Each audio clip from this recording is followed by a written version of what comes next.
সুন্দৰ মন সুস্বাস্থ্যলৈ আপোনালোক সকলোকে স্বাগত মই ডক্টৰ মনপ্ৰদীপ বৰুৱা আজিকালি দেখা পোৱা এই যে বেমাৰসমূহ যেনেকৈ ধৰক ফ্যাটি লিভাৰ কোলেষ্ট্ৰল উচ্চ ৰক্তচাপ মেদবহুলতা আৰু ইনসুলিন ৰেজিস্ট্যান্স তাৰমানে ফাস্টিং ব্লাড সুগাৰটো বাঢ়ি থকা এই বেমাৰসমূহ নিয়ন্ত্ৰণ কৰিব যদি খুজিছে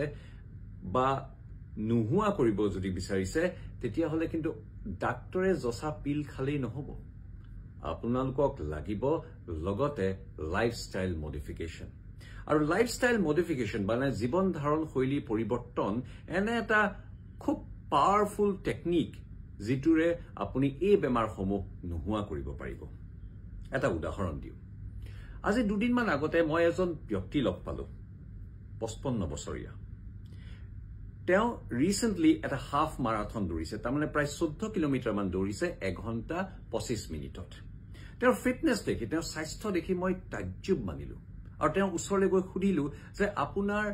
ফিটনেছৰ আপোনাৰ স্বাস্থ্যৰ সুস্বাস্থ্যৰ দৰাচলতে মূল মন্ত্ৰটো কি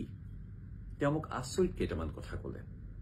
আজি 2 বছৰ মানৰ আগত হেনো তেওঁ 4টা বেমাৰত আক্ৰান্ত হৈছিল তেওঁ ফ্যাটি লিভাৰ গ্ৰেড 2 হৈছিল তেওঁৰ weight গৈ ওজন গৈ 80 কেজি হৈছিল গৈ তেওঁ অকনমান উচ্চ ৰক্তচাপত আক্ৰান্ত হৈছিল আৰু তেওঁৰ ট্ৰাইগ্লিচাৰাইড প্ৰায় 400 হৈছিল গৈ তেতিয়া তেওঁ ভাবিলে যে তেওঁ নিজৰ জীৱনটো সলনি কৰিব লাগিব আৰু এই বেমাৰসমূহ ৰোধ কৰিব লাগিব তেওঁ দুটা টেকনিক দুটা পদ্ধতি অৱলম্বন কৰিলে আৰু সেইগিটা মোক ক'লে তেওঁ ক'লে যে আজি 2 বছৰ ধৰি তেওঁ দিনটোত মাত্ৰ 3 বাৰহে আহাৰ গ্ৰহণ কৰে পুৱাৰ আহাৰ দুপৰীয়া লাঞ্চ আৰু সন্ধিয়া ডিনাৰ তেওঁ কোনো ধৰণৰ ইন্টাৰমিটেন্ট ফাস্টিং বা টাইম ৰেষ্ট্ৰিক্টেড ইটিং নকৰে সন্ধিয়া এক্সাৰসাইজ কৰি উঠি কিন্তু তেওঁ এটা প্ৰটিন শেক গ্ৰহণ কৰে বা অকমান প্ৰটিন গ্ৰহণ কৰে যেনেকৈ ধৰক বুটমাহ খালে কাবুলি চানা খালে স্প্ৰাউটেড মগু খালে এইখিনি খায় কিন্তু বেছিভাগ দিন তেওঁ 3 বাৰহে আহাৰ গ্ৰহণ কৰে আৰু আমাৰ যে এই অভ্যাসবোৰ থাকে অকনমান খুচুৰি বস্তু খাই থকাৰ 1 ঘণ্টা 2 ঘণ্টাৰ মূৰে যেনেকৈ ধৰক একাপ চেনি দিয়া চাহ খালো দুখন বিস্কিট খালো এটা মাজে সময় কুকিজ খালো পেস্ট্ৰি খালো কেক খালো বা সন্ধিয়া সময় আমি ব্ৰেড জাম টোষ্ট খালো এইবিলাক তেওঁ নকৰে তেওঁ মাথো দিনটো 3 বাৰ আহাৰ গ্ৰহণ কৰে সন্ধিয়া এবাৰ প্ৰটিন শেক বা প্ৰটিন গ্ৰহণ কৰে আৰু ৰাতি ডিনাৰ সোনকালে কৰে দ্বিতীয়তে তেওঁ আজি 2 বছৰ ধৰি মিল প্ল্যান ফৰ দ্য ডে অৱলম্বন কৰি আহিছে মই সুধিলো যে মিল plan for the day to কি তেতিয়া তেওঁ মোক ক'লে যে সদায় ৰাতিপুৱাই উঠি তেওঁ 5 মিনিট মান চকী এখনত বহি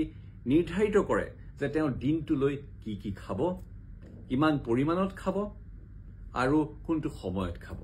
আৰু তেওঁৰ যেটো দৈনন্দিনৰ কামকাজ সেই কামকাজৰ লগত খাপ খাই হে মিল প্ল্যান ফৰ দ্য ডে কৰে যদি ধৰক তেওঁ কাইলৈ সন্ধিয়া এখন বিয়ালৈ যাবলগীয়া আছে তেতিয়া তেওঁ কাইলৈ দুপৰীয়া আহাৰ পাতলকৈ কৰে লঘু আহাৰ কৰে বা ফলা আহাৰ কৰে যাতে গ্যাপটো বিটুইন লাঞ্চ এণ্ড ডিনাৰ এটা সাবস্টেন্সিয়েল গ্যাপ থাকে আৰু সন্ধিয়া তেওঁ এক্সাৰসাইজ কৰি উঠি প্ৰটিন শেক খায় আৰু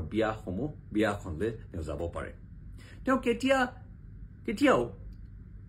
খোৱা বস্তুৰ পৰা বঞ্চিত নকৰে নিজকে সকলো বস্তুৱে খায় মাছ মাংস কণী সকলো বস্তুৱে খায় কিন্তু তেওঁ হেলদি স্নেকিং কৰে আৰু কিছুমান বস্তু যেনেকৈ ধৰক ময়দাযুক্ত বেকাৰী প্ৰডাক্টছ তেওঁ কমকৈ খায় বা একেবাৰেই নেখায় আৰু বিস্কিট আজি 2 বছৰ ধৰি তেওঁ এখনো খোৱা নাই তেওঁ ব্ল্যাক কফি বা লাল চাহে খায় গতিকে তেওঁ এই দুটা পদ্ধতি অৱলম্বন কৰি সুফল পাইছে কি সুফল পাইছে জানেনে তেওঁৰ আজি দিনটোত বোলে ফ্যাটি লিভাৰ নোহোৱা হৈছে তেওঁৰ উচ্চ ৰক্তচাপ নিয়ন্ত্ৰণ কৰিব পাৰিছে লগতে তেওঁৰ ট্ৰাইগ্লিচাৰাইড নৰ্মেল হৈছে আৰু ইনসুলিন ৰেজিস্ট্যান্স নোহোৱা হৈছে তাৰমানে আগতে ফাস্টিং ব্লাড সুগাৰ 120 মান আছিল এতিয়াৰ পৰা 100 বা 90 হাউসত থাকে গতিকে এটাও পিল গ্ৰহণ নকৰাকে এই দুটা পদ্ধতিৰ দ্বাৰা লগতে এক্সাৰসাইজ কৰি তেওঁ সুন্দৰ ফলাফল পাইছে আৰু এই মাৰাত্মক বেমাৰগিটা ৰোধ কৰিবলৈ সক্ষম হৈছে ৰিভাৰ্স কৰিবলৈ সক্ষম হৈছে এটা আচৰিত টেকনিক মই তেওঁৰ পৰা অনুপ্ৰেৰিত হলো আৰু মইও ভাবিছো যে মই প্ৰতিদিনে উঠি মিল প্ল্যান ফৰ দ্য ডে কৰিম যদি ক'বাত তেওঁ যাবলগীয়া থাকে ট্ৰেভেল কৰিবলগীয়া থাকে তেন্তে তেওঁ ৰাতিপুৱাৰ ব্ৰেকফাষ্ট পাতলকৈ কৰে যাতে ট্ৰেভেলিং কৰাৰ সময়ত ভোক লগাৰ কাৰণে তেওঁ ইটো খাই থাকিবলগীয়া হয় সেইকাৰণে ব্ৰেকফাষ্ট পাতলকৈ কৰে আৰু ৰাতি ডিনাৰ পাতলকৈ কৰে গতিকে তেওঁ দৈনন্দিনৰ কাম কাজৰ ওপৰত নিৰ্ভৰ কৰি তেওঁ মিল প্লেন সলনি হয় আৰু তেওঁ পৰাপক্ষত 3 বাৰহে আহাৰ গ্ৰহণ কৰে আৰু সন্ধিয়া এক্সাৰসাইজ কৰাৰ পিছত এটা প্ৰটিন শেক বা কোন প্ৰটিন গ্ৰহণ কৰে এইগিটা কৰিয়ে তেওঁ 4টা মাৰাত্মক বেমাৰ ৰোধ কৰিবলৈ সক্ষম হৈছে আচৰিত খুবেই ভাল লগা কথা আমি হয়তো এইগিটা কৰিব পাৰিম যদি আমাৰ এই বেমাৰসমূহ থাকে আৰু যদি ওজন নিয়ন্ত্ৰণ কৰিব বিচাৰিছে তেন্তে 3 meal a day আৰু making a meal plan for the day এটা সাংঘাতিক এফেক্টিভ টেকনিক হ'ব পাৰে আপোনাৰ কাৰণে মোৰ কাৰণে বা সকলোৰে কাৰণে গতিকে আহকচোন আমি অকমান কষ্ট কৰো যাতে এই বেমাৰসমূহ ৰোধ কৰিব পাৰো আৰু নিজকে ফিট আৰু হেলদি কৰিব পাৰো আশা কৰো ভিডিঅটো ভাল পালে যদি ভাল পালে ভিডিঅটো লাইক কৰিব শ্বেয়াৰ কৰিব ধন্যবাদ